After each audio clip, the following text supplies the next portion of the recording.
5G is the next big thing. But in my opinion, it's not the only thing to really think about. In fact, it's probably a small piece of what you should be thinking about. In my opinion, overall networking is the most important thing. An available network is a key item for people when they think about cellular. You don't get a wireless or mobility provider based on how much 5G they have or how fast their 5G is. You need uniform coverage. That is literally the most important thing. Because if you have 95% of your cellular experience is 1,000 megabits per second, 1,000 down, 100 up, 95% of the time. But 5% of the time, the network is disconnecting, calls are dropping, no service, no signal. You can't do anything for that 5% of the time. That is make or break for a carrier. So that's important. So what the FCC did, which is great, I'm so glad they did this. They got a map for all major mobile network operators in the United States. I can't believe it actually happened. The FCC is actually trying to do something good. You see, you get Ajit Pai out of there, and now you're getting progress. Big shout out to Jessica Rosenworcel, the acting head commissioner of the FCC.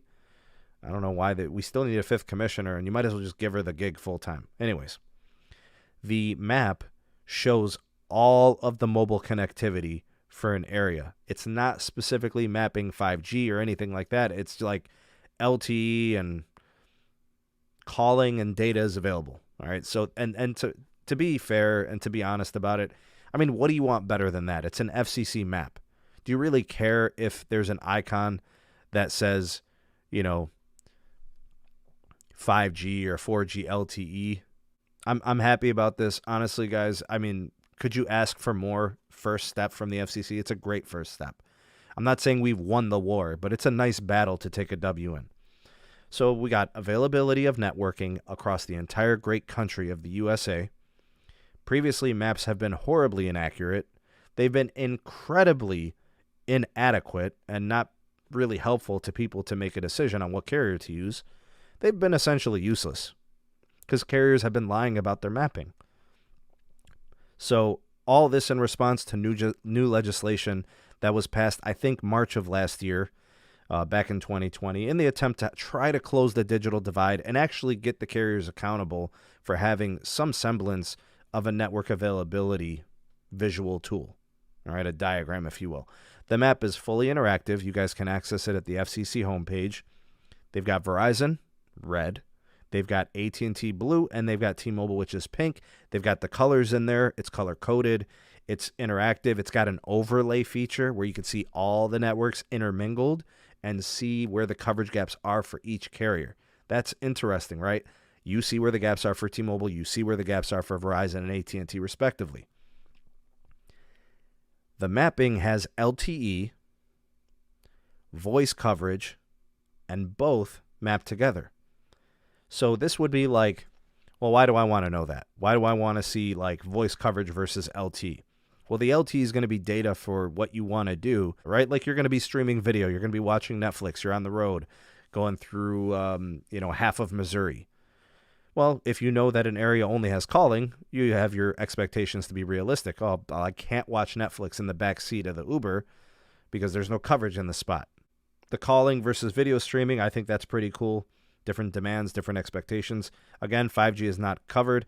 The FCC defined 4G LTE as 5 megabits per second down, 1 megabit per second up. Because I think the reason they did that is you get HD video capable, and then for uplink, 1 megabit, I think you could do a video call too, right? So like FaceTime, Duo, whatever, right? And you might be able to upload some shorter videos.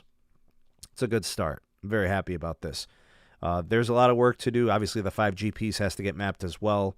I think the definition of broadband needs to be fixed too. 5x1 is really low. I think it's got to come up. I think it's got to come up to like maybe 20 by 5 or something like that. Because, 5x1 is just really low.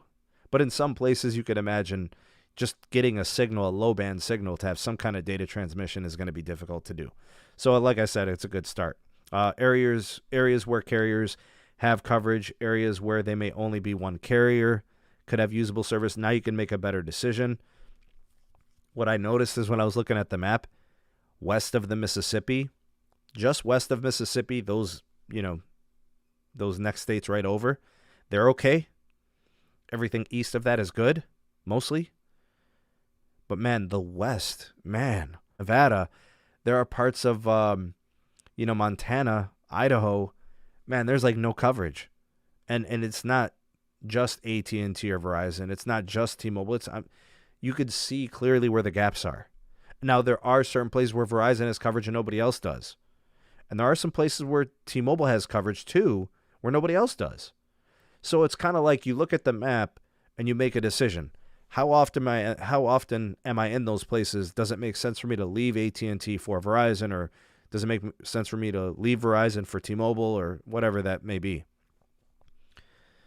But man, these maps do not match carrier maps. The carrier maps, the ones that you guys see on websites, the ones that you see on advertisements, commercials, the stuff that's on their marketing material. Surprise, surprise, the carriers be lying. Hashtag carriers capping. Seriously, man. They lying, man. Nuts. Full of it, man, with their coverage. Glad to see this is happening. Very happy for that. FCC maps, baby.